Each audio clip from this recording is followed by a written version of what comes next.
Imagínese al hombre más poderoso del mundo antiguo, constructor de la espléndida Babilonia y conquistador de naciones, de repente arrastrándose por el suelo, comiendo hierba como un animal salvaje, con el cabello crecido como plumas de águila y uñas como garras.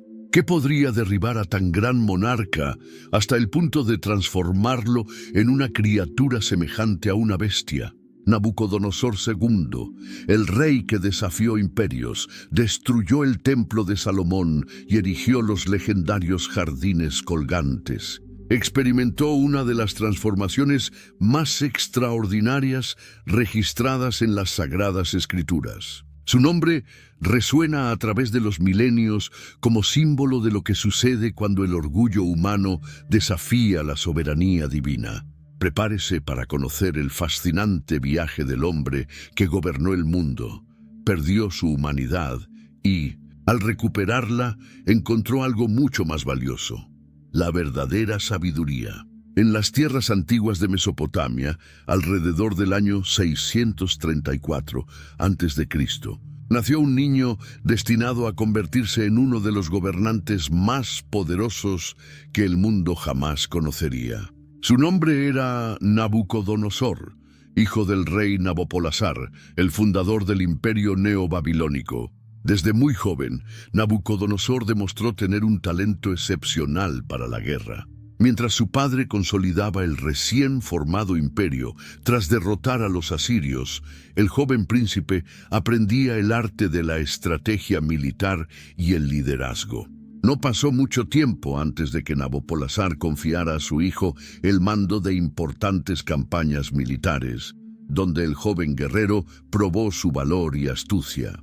El momento decisivo en la carrera militar de Nabucodonosor llegó en el año 605 a.C., cuando lideró las fuerzas babilónicas contra el poderoso ejército egipcio en la batalla de Carquemis. Esta batalla no era cualquier enfrentamiento. Representaba una lucha por el control de las rutas comerciales más importantes de la región y, por ende, por la supremacía en todo el cercano oriente. Con brillante estrategia y feroz determinación, Nabucodonosor aplastó a las fuerzas egipcias, asegurando el dominio babilónico sobre Siria y Palestina. Esta victoria resonó por todo el mundo conocido, estableciendo a Babilonia como la nueva superpotencia regional y a Nabucodonosor como un comandante de temible reputación. El destino quiso que ese mismo año, mientras el joven príncipe aún saboreaba su triunfo en tierras lejanas, su padre Nabopolassar falleciera en Babilonia. Al recibir la noticia, Nabucodonosor actuó con la misma decisión que mostraba en el campo de batalla, dejando a sus generales a cargo de las operaciones militares en curso. Cabalgó a toda velocidad de regreso a la capital para asegurar su derecho al trono antes de que pudieran surgir rivales. Así comenzó el reinado de Nabucodonosor II, un periodo que transformaría a Babilonia en la ciudad más espléndida del mundo antiguo y que vería al imperio alcanzar su máximo esplendor.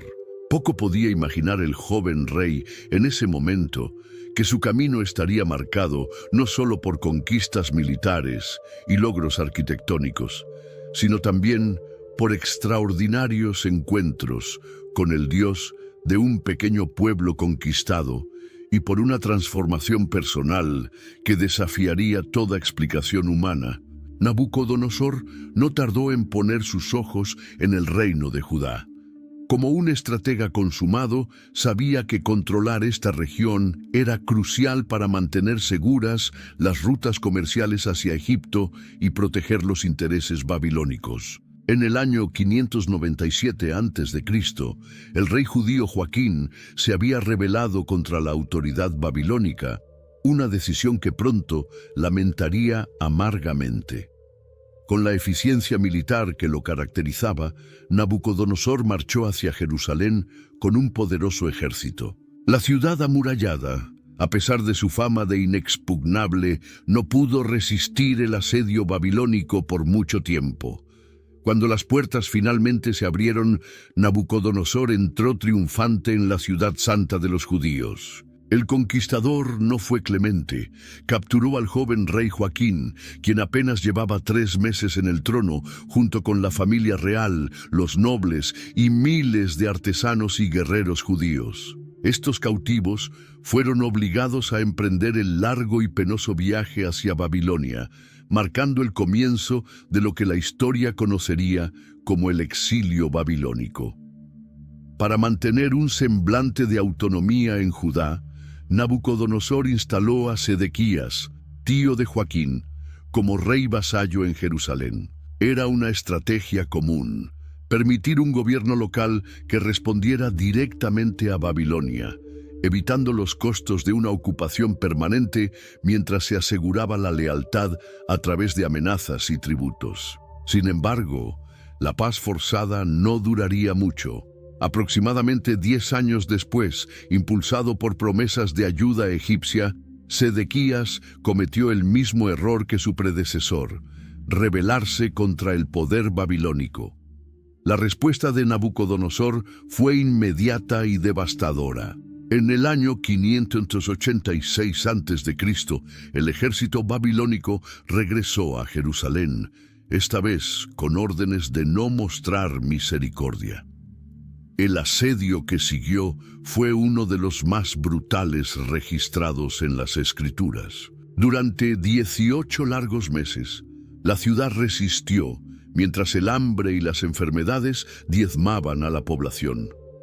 Los relatos bíblicos hablan de condiciones tan desesperadas que algunas madres recurrieron a comer a sus propios hijos. Cuando finalmente los babilonios lograron romper las murallas, la venganza de Nabucodonosor fue terrible. El templo de Salomón, el orgullo del pueblo judío y símbolo de su alianza con Dios, fue saqueado y reducido a cenizas. Los muros de la ciudad fueron demolidos hasta los cimientos. La mayoría de los habitantes que sobrevivieron fueron deportados a Babilonia, dejando la tierra prácticamente despoblada, excepto por algunos campesinos pobres. Este evento traumático había sido profetizado por el profeta Jeremías, quien durante años había advertido a los reyes de Judá sobre las consecuencias de desobedecer a Dios y rebelarse contra Babilonia. Ahora sus sombrías predicciones se habían cumplido, y el pueblo elegido se encontraba exiliado en tierra extranjera, tal como Moisés había advertido siglos antes. Entre los cautivos llevados a Babilonia durante la primera deportación se encontraba un joven llamado Daniel, quien estaba destinado a jugar un papel crucial en la vida del gran rey Nabucodonosor. Poco podía imaginar el arrogante conquistador que este joven hebreo tendría acceso a un poder y una sabiduría que superarían con creces todo el conocimiento de los sabios babilónicos. De regreso en su tierra, Nabucodonosor dirigió su inmensa energía y los vastos recursos de su imperio hacia un objetivo ambicioso: transformar Babilonia en la ciudad más deslumbrante que el mundo hubiera conocido jamás. Para el rey, esto no era simple vanidad, era una declaración política y religiosa sobre el poder de Babilonia y sus dioses. Los trabajos de construcción se extendieron durante décadas, empleando a miles de trabajadores, incluidos muchos de los artesanos judíos y de otros pueblos conquistados. Bajo la dirección del rey, surgieron maravillas arquitectónicas que dejarían a los visitantes sin aliento. Quizás la obra más impresionante fueron los legendarios jardines colgantes, considerados una de las 7 maravillas del mundo antiguo. Según algunas fuentes, Nabucodonosor mandó construir estos extraordinarios jardines para su esposa Amitis, una princesa meda que extrañaba las verdes montañas de su tierra natal. En el árido paisaje mesopotámico, el rey creó un paraíso verde con terrazas escalonadas llenas de árboles, flores y cascadas, un milagro de ingeniería que requería un complejo sistema hidráulico para irrigar las plantas con agua del río Éufrates. Otra obra monumental fue el majestuoso portón de Ishtar, la entrada principal a la ciudad. Este portón impresionaba no solo por su tamaño, sino por su belleza incomparable. Estaba recubierto de brillantes ladrillos vidriados de un intenso color azul, decorados con relieves de leones, toros y dragones en amarillo y blanco, símbolos de los dioses babilónicos. Para llegar a este portón, los visitantes y peregrinos recorrían la vía procesional, una amplia avenida pavimentada, flanqueada por muros decorados con más de 120 leones en brillantes azulejos. Nabucodonosor también reconstruyó el Etemenanki, un imponente zigurat que muchos estudiosos asocian con la Torre de Babel, mencionada en la Biblia. Esta construcción escalonada se elevaba hacia el cielo como una montaña hecha por el hombre, simbolizando la conexión entre el mundo terrenal y el celestial. En su cima se encontraba un templo dedicado a Marduk, el dios principal de Babilonia. Para proteger todas estas maravillas, el rey reforzó y expandió las ya impresionantes murallas de la ciudad. Según descripciones de la época, estas murallas eran tan anchas que 2 carros podían circular en direcciones opuestas sobre ellas sin problemas. Con sus fosos, murallas dobles y puertas fortificadas, Babilonia se convirtió en una fortaleza prácticamente impenetrable. Mientras Nabucodonosor contemplaba su magnífica ciudad desde lo alto de su lujoso palacio, su corazón se hinchaba de orgullo. En su mente, estas obras monumentales eran testimonio de su grandeza personal y de la superioridad de la civilización babilónica. Sin embargo, este mismo orgullo sería el que eventualmente lo llevaría a una experiencia de humillación sin precedentes. Durante el 2.º año de su reinado, mucho antes de completar sus grandes obras arquitectónicas, Nabucodonosor experimentó algo que perturbó profundamente su espíritu. Una noche, tuvo un sueño tan impactante que lo despertó sobresaltado, con una extraña sensación de que contenía un mensaje de gran importancia. Sin embargo, al despertar, descubrió con frustración que no podía recordar lo que había soñado. Determinado a descubrir el significado de este misterioso sueño, el rey convocó a todos los magos, astrólogos, encantadores y caldeos de su corte. Estos hombres representaban la élite intelectual de Babilonia, versados en las artes místicas, la astrología y la interpretación de augurios.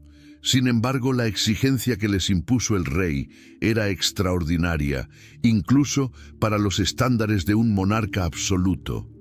No solo debían interpretar el sueño, sino que primero debían decirle qué había soñado. Si no me hacéis saber el sueño y su interpretación, seréis cortados en pedazos y vuestras casas serán convertidas en muladares, les advirtió el impaciente monarca. Los sabios, naturalmente alarmados, intentaron razonar con Nabucodonosor, explicándole que lo que pedía era imposible. «No hay hombre sobre la tierra que pueda declarar el asunto del rey», respondieron con temor. Nunca cosa semejante pidió rey alguno a ningún mago, ni astrólogo, ni caldeo. La respuesta enfureció a Nabucodonosor, quien inmediatamente ordenó la ejecución de todos los sabios de Babilonia. Esta orden incluía a un grupo de jóvenes hebreos que habían sido seleccionados para servir en el palacio, entre ellos Daniel y sus 3 amigos, Ananías, Misael y Azarías, a quienes los babilonios habían dado los nombres de Sadrac, Mesac y Abednego. Al enterarse de la condena, Daniel solicitó una audiencia con el rey. Con una extraordinaria mezcla de valor y diplomacia, pidió tiempo para resolver el enigma, prometiendo revelar tanto el sueño como su interpretación. Regresando a su casa, Daniel y sus compañeros oraron fervientemente al Dios de Israel, pidiendo misericordia y revelación. Esa noche, en una visión, Dios reveló a Daniel tanto el sueño del rey como su significado. Lleno de gratitud, Daniel alabó a Dios diciendo: «Él revela lo profundo y lo escondido, conoce lo que está en tinieblas y con él mora la luz». Al día siguiente, Daniel se presentó ante Nabucodonosor. Con calma, describió lo que el rey había visto en su sueño: una gran estatua con cabeza de oro fino, pecho y brazos de plata, vientre y muslos de bronce, piernas de hierro, y pies en parte de hierro y en parte de barro cocido. En el sueño, una piedra no cortada por mano humana golpeaba los pies de la estatua, pulverizándola completamente. Luego, esta piedra crecía hasta convertirse en una gran montaña que llenaba toda la tierra. El asombro del rey no conocía límites. Efectivamente, este era el sueño que había tenido y que no podía recordar. Pero más impactante aún fue la interpretación que Daniel ofreció. «Tú, oh rey, eres rey de reyes», explicó Daniel. «El Dios del cielo te ha dado el reino, el poder, la fuerza y la majestad. Tú eres aquella cabeza de oro». Daniel continuó explicando que después del reino de Nabucodonosor surgiría otro reino inferior, representado por la plata, seguido por un tercero, el bronce, y un cuarto, el hierro. Este último sería fuerte como el hierro, pero eventualmente se dividiría, como lo indicaban los pies mezclados de hierro y barro. Finalmente, en los días de estos reinos divididos, el Dios del cielo levantará un reino que no será jamás destruido, simbolizado por la piedra que se convierte en montaña. Impresionado por esta demostración sobrenatural, Nabucodonosor se postró ante Daniel y exclamó: «Ciertamente el Dios vuestro es Dios de dioses y Señor de los reyes, y el que revela los misterios». Sin embargo, este reconocimiento fue momentáneo y superficial.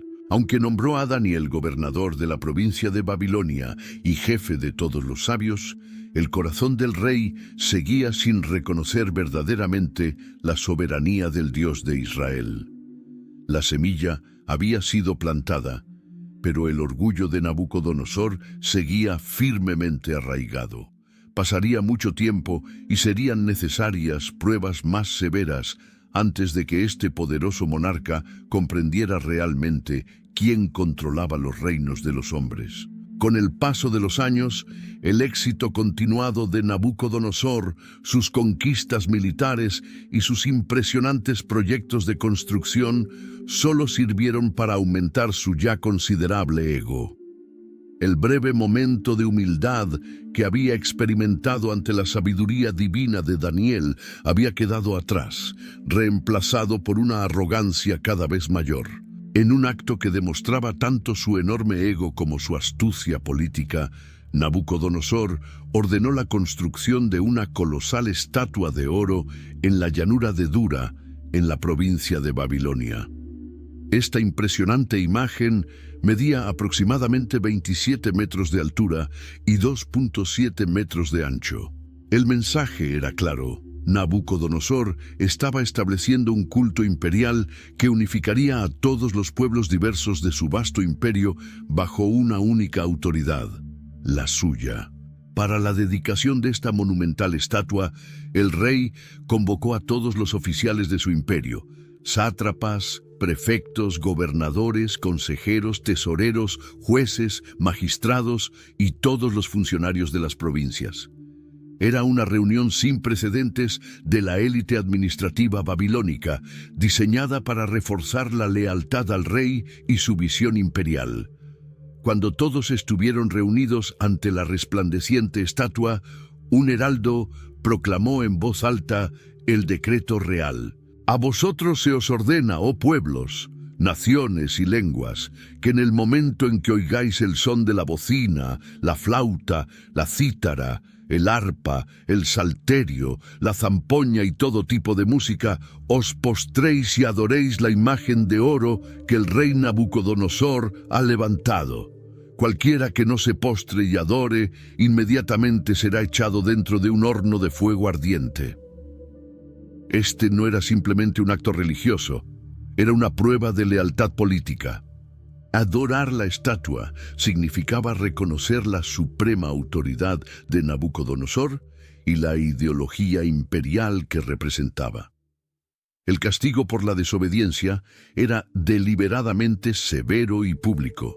Morir quemado a la vista de todos serviría como poderoso disuasivo para cualquiera que contemplara la rebelión.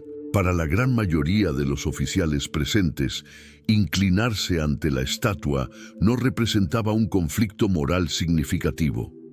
En el mundo antiguo, la religión y la política estaban estrechamente entrelazadas y era común que los súbditos adoptaran, o al menos mostraran respeto por las prácticas religiosas de sus gobernantes. Sin embargo, entre la multitud había 3 jóvenes para quienes este decreto presentaba un dilema imposible. Sadrach, Mesach y Abed-Nego, los amigos de Daniel, que habían sido llevados cautivos desde Jerusalén, enfrentaban ahora una elección devastadora: violar el primer mandamiento de su Dios, que prohibía categóricamente la idolatría, o enfrentar una muerte horrible. Para estos fieles hebreos, educados en la ley de Moisés y las tradiciones de su pueblo, la elección era dolorosa pero clara. Su lealtad a Jehová estaba por encima de cualquier decreto humano, sin importar cuán poderoso fuera quien lo emitiera. La arrogancia de Nabucodonosor había creado sin querer el escenario para otra confrontación con el Dios de Israel, una confrontación aún más dramática que la anterior. El orgulloso rey estaba a punto de descubrir que su autoridad, por muy extensa que fuera, tenía límites que no podía traspasar. Cuando la música comenzó a sonar y la multitud se postró como un solo hombre ante la estatua de oro, 3 figuras permanecieron de pie, visibles en su soledad. Sadrach, Mesach y Abed-Nego, fieles a su Dios, se negaron a inclinarse. Su desobediencia al decreto real no pasó desapercibida. Rápidamente, algunos funcionarios caldeos, posiblemente envidiosos de la posición que estos extranjeros habían alcanzado en la administración babilónica, se acercaron al rey para denunciarlos. Hay unos varones judíos, a quienes pusiste sobre los negocios de la provincia de Babilonia. Estos hombres, oh rey, no te han respetado, no adoran tus dioses, ni adoran la estatua de oro que has levantado. Al escuchar esto, Nabucodonosor montó en cólera. Que 3 cautivos judíos desafiaran públicamente su autoridad era una afrenta intolerable. Sin embargo, debido al buen servicio que habían prestado y quizás recordando la impresionante sabiduría que su amigo Daniel había demostrado años atrás, el rey decidió darles una segunda oportunidad. Hizo traer a los 3 jóvenes a su presencia y personalmente les advirtió: ¿es verdad, Sadrach, Mesach y Abed-Nego, que vosotros no honráis a mis dioses ni adoráis la estatua de oro que he levantado? Ahora pues, ¿estáis dispuestos para que, al oír el son de la bocina, os postréis y adoréis la estatua que he hecho? Porque si no la adoráis, en la misma hora seréis echados en medio de un horno de fuego ardiendo, y que Dios será aquel que os libre de mis manos. La respuesta de los 3 amigos ha quedado como uno de los más notables ejemplos de fe y valor en la historia bíblica. Con una serenidad que contrastaba con la furia del rey, contestaron: no es necesario que te respondamos sobre este asunto. He aquí nuestro Dios, a quien servimos, puede librarnos del horno de fuego ardiendo, y de tu mano, oh rey, nos librará. Y si no, sepas, oh rey, que no serviremos a tus dioses, ni tampoco adoraremos la estatua que has levantado. Esta respuesta contenía una profunda teología en pocas palabras. Los jóvenes afirmaban su confianza en el poder de Dios para salvarlos, pero también declaraban que, incluso si Dios decidiera no intervenir milagrosamente, su lealtad hacia Él permanecería inquebrantable. Su fe no dependía de los resultados visibles o de las recompensas materiales. Esta respuesta enfureció aún más a Nabucodonosor. Con el rostro desfigurado por la ira, ordenó que el horno fuera calentado 7 veces más de lo acostumbrado, una orden que refleja tanto su furia descontrolada como su determinación de hacer un ejemplo espectacular con estos rebeldes. Los soldados más fuertes de su ejército ataron a Sadrach, Mesach y Abed-nego y los llevaron hacia el horno.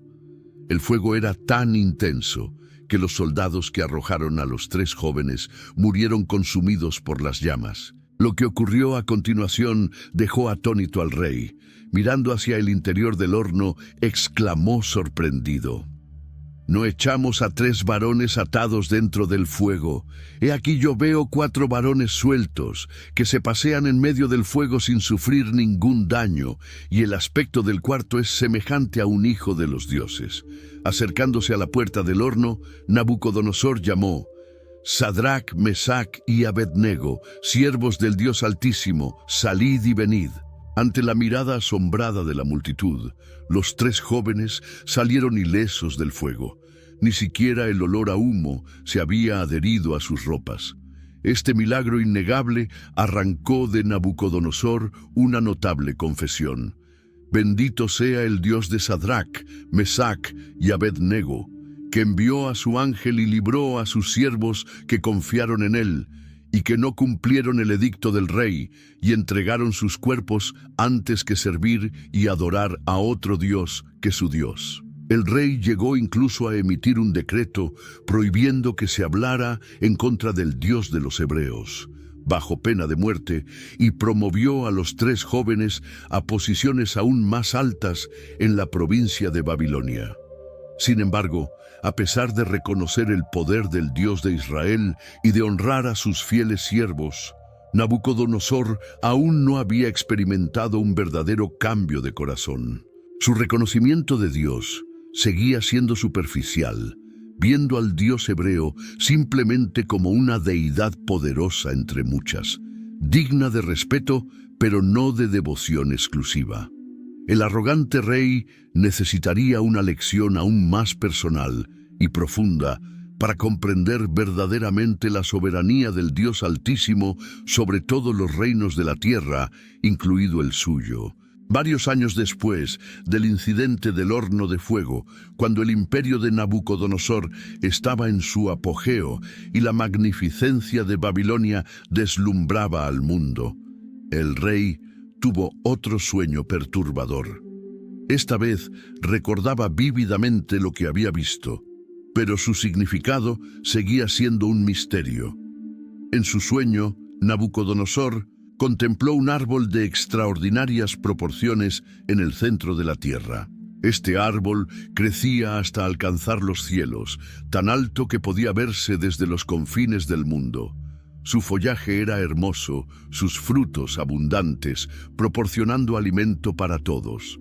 Las bestias del campo encontraban sombra bajo él, las aves del cielo anidaban en sus ramas, y todo ser viviente se alimentaba de él.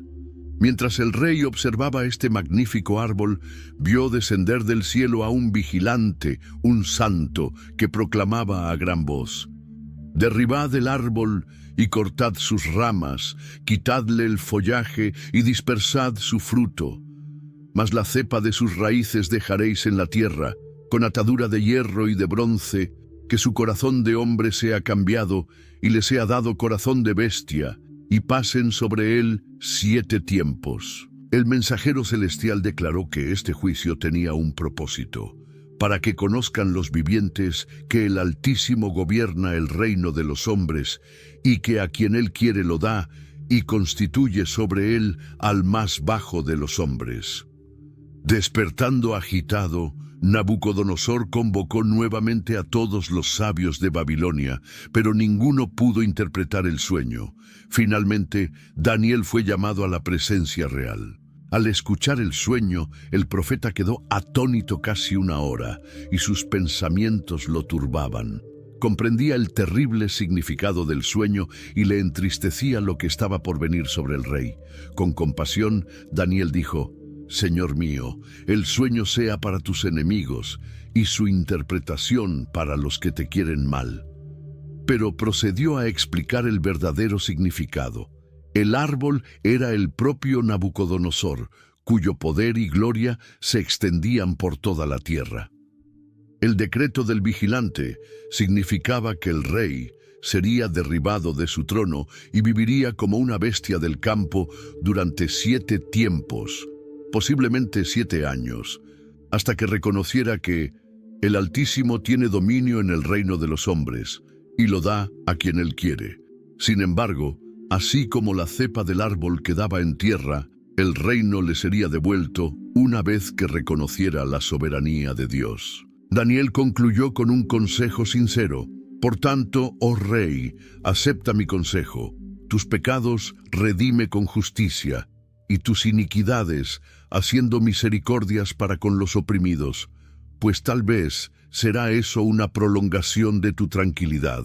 El rey escuchó respetuosamente la interpretación de Daniel, quizás incluso sintiéndose conmovido por su consejo. Sin embargo, con el paso del tiempo, las preocupaciones cotidianas de gobernar un vasto imperio y el orgullo arraigado en su corazón hicieron que las palabras de advertencia se desvanecieran de su mente. Nabucodonosor siguió como siempre, disfrutando de su poder y glorificándose a sí mismo por sus logros. La paciencia de Dios era grande, pero no infinita. La profecía estaba simplemente esperando el momento adecuado para cumplirse, cuando la copa del orgullo del rey finalmente rebosara. Exactamente 12 meses después de recibir la interpretación de Daniel, Nabucodonosor caminaba por la azotea del Palacio Real de Babilonia. Desde esta elevada posición podía contemplar toda la magnificencia de la ciudad que había construido. Los imponentes zigurats, los lujosos palacios, los famosos jardines colgantes, las murallas inexpugnables, los canales de irrigación, los templos resplandecientes. En ese momento, hinchado de orgullo, pronunció las palabras que sellaron su destino. ¿No es esta la gran Babilonia que yo edifiqué para casa real con la fuerza de mi poder y para gloria de mi majestad? Las palabras aún estaban en su boca cuando una voz descendió del cielo.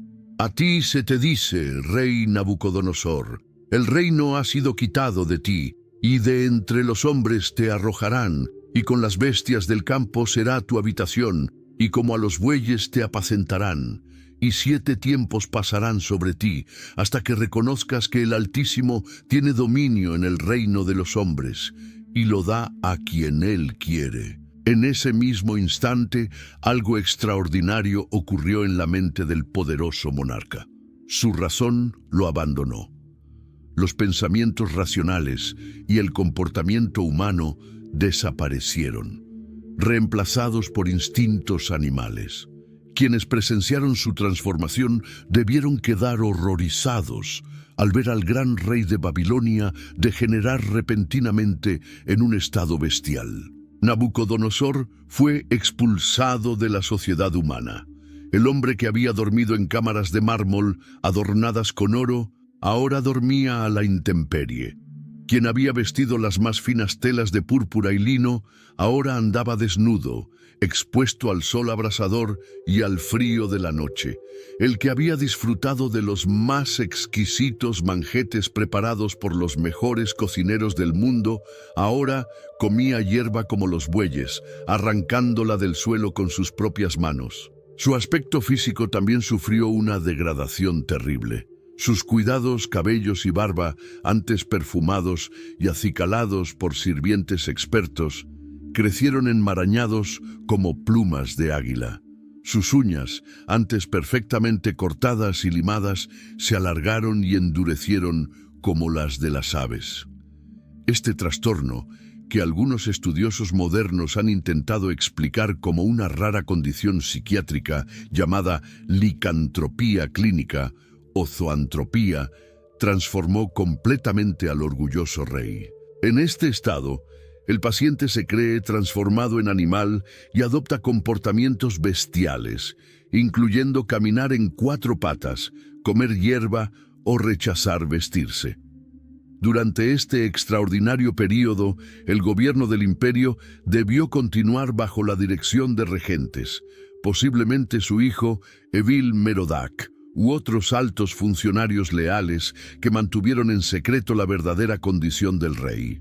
Para el pueblo común, el gran Nabucodonosor simplemente había desaparecido del ojo público, recluido en sus aposentos o tal vez en alguna campaña militar lejana. Pocos podían imaginar que su magnífico soberano andaba a cuatro patas en los jardines reales, viviendo como una bestia. La humillación de Nabucodonosor era completa. El hombre que había gobernado el mundo conocido, que había derrotado a reyes y naciones enteras, que se había considerado casi un dios, ahora no era reconocido ni siquiera como humano. El contraste no podía ser más dramático ni la lección más clara. El orgullo desmedido lleva a la caída, y ningún ser humano, sin importar cuán poderoso, está por encima del Dios Altísimo. El tiempo pasó lentamente para el rey bestializado. 7 tiempos, ya fueran 7 años o algún otro periodo, transcurrieron mientras Nabucodonosor vivía en su condición animal. Pero tal como se había profetizado, este estado no sería permanente. La cepa del árbol había permanecido en la tierra, con sus raíces intactas, esperando el momento de volver a brotar. Finalmente, cuando se completó el tiempo decretado por Dios, ocurrió algo extraordinario. El mismo Nabucodonosor lo describe así en sus propias palabras, según el relato de Daniel. Al fin del tiempo yo, Nabucodonosor, alcé mis ojos al cielo y mi razón me fue devuelta. Este simple acto, alzar los ojos al cielo en lugar de mantenerlos fijos en la tierra como las bestias, simboliza el reconocimiento de una autoridad superior, un poder por encima del suyo. En ese momento, ocurrió una transformación tan repentina como la anterior. La mente del rey volvió a ser humana. Su capacidad de razonar, hablar y comportarse como una persona regresó. Y con ella llegó una profunda comprensión que cambió para siempre su perspectiva sobre sí mismo y sobre Dios. Bendije al Altísimo, continúa Nabucodonosor, y alabé y glorifiqué al que vive para siempre, cuyo dominio es sempiterno, y su reino por todas las edades. Todos los habitantes de la tierra son considerados como nada, y Él hace según su voluntad en el ejército del cielo y en los habitantes de la tierra, y no hay quien detenga su mano y le diga, ¿qué haces? Estas palabras revelan una transformación espiritual aún más profunda que la física. El orgulloso rey que había desafiado a Dios ahora reconocía su soberanía absoluta. El hombre que se había atribuido toda la gloria por sus logros, ahora comprendía que todo poder humano es otorgado por Dios y puede ser revocado por Él en cualquier momento. Asombrosamente, tras esta experiencia humillante, Nabucodonosor no solo recuperó su razón, sino también su posición. Mi razón me fue devuelta, escribe, y la majestad de mi reino, mi dignidad y mi grandeza volvieron a mí, y mis gobernadores y mis consejeros me buscaron, y fui restablecido en mi reino, y mayor grandeza me fue añadida. Este detalle es significativo porque demuestra que el propósito de Dios no era destruir a Nabucodonosor, sino transformarlo. La disciplina divina, aunque severa, tenía un objetivo redentor. Una vez que el rey aprendió la lección de humildad, no solo fue restaurado, sino que prosperó aún más que antes. La conclusión que Nabucodonosor extrae de esta extraordinaria experiencia resume la lección central de toda su historia. Ahora yo, Nabucodonosor, alabo, engrandezco y glorifico al Rey del cielo, porque todas sus obras son verdaderas y sus caminos justos, y él puede humillar a los que andan con soberbia. Estas palabras, preservadas en el capítulo 4 del libro de Daniel, constituyen un testimonio personal que muchos estudiosos creen fue escrito por el propio Nabucodonosor e incorporado al texto bíblico. Si esto es correcto, representa el único caso en las Escrituras donde un rey pagano contribuye directamente al canon bíblico, compartiendo su experiencia de conversión como testimonio para las generaciones futuras. Tras su extraordinaria restauración, Nabucodonosor gobernó Babilonia durante varios años más, completando un reinado de aproximadamente 43 años, del 605 al 562 a.C., uno de los más largos y prósperos de la historia antigua. Los registros históricos sugieren que estos últimos años fueron de estabilidad y relativa paz para el imperio. Con su corazón transformado por la experiencia vivida, es probable que el rey gobernara con más sabiduría y justicia que antes. El hombre que había experimentado en carne propia lo que significa ser despojado de toda dignidad humana, seguramente desarrolló una nueva sensibilidad hacia los vulnerables y oprimidos. Cuando finalmente la muerte llegó para el gran rey, dejó tras de sí una Babilonia en el apogeo de su gloria y poder. Su hijo Amel-Marduke, llamado Evil-Merodake en la Biblia, ascendió al trono. Curiosamente, uno de los primeros actos de este nuevo rey fue liberar al cautivo Joaquín de Judá de su prisión y darle un lugar de honor en la corte babilónica, un acto de clemencia que quizás refleja la influencia del cambio de corazón de su padre. Sin embargo, el esplendor del imperio no duraría mucho tiempo después de la muerte de su gran arquitecto. Apenas 23 años después del fallecimiento de Nabucodonosor, el imperio babilónico caería ante los persas liderados por Ciro el Grande, exactamente como se había profetizado en el sueño de la estatua. La cabeza de oro daba paso al pecho y brazos de plata, cumpliendo la palabra divina con precisión histórica. El legado material de Nabucodonosor, sus grandes construcciones y conquistas, eventualmente se convertiría en polvo y ruinas. Pero su legado espiritual, la historia de su humillación y restauración, ha perdurado por milenios como un poderoso testimonio de la soberanía divina y de cómo Dios puede transformar incluso el corazón más orgulloso. Si te ha gustado este recorrido por la vida de uno de los personajes más fascinantes de la Biblia, te invito a que te suscribas a nuestro canal para recibir más historias bíblicas que inspiran, enseñan y transforman. Cada semana compartimos narrativas como esta, diseñadas para profundizar tu conocimiento de las Escrituras y fortalecer tu fe. No olvides compartir este video con amigos y familiares que puedan beneficiarse de esta poderosa historia de transformación.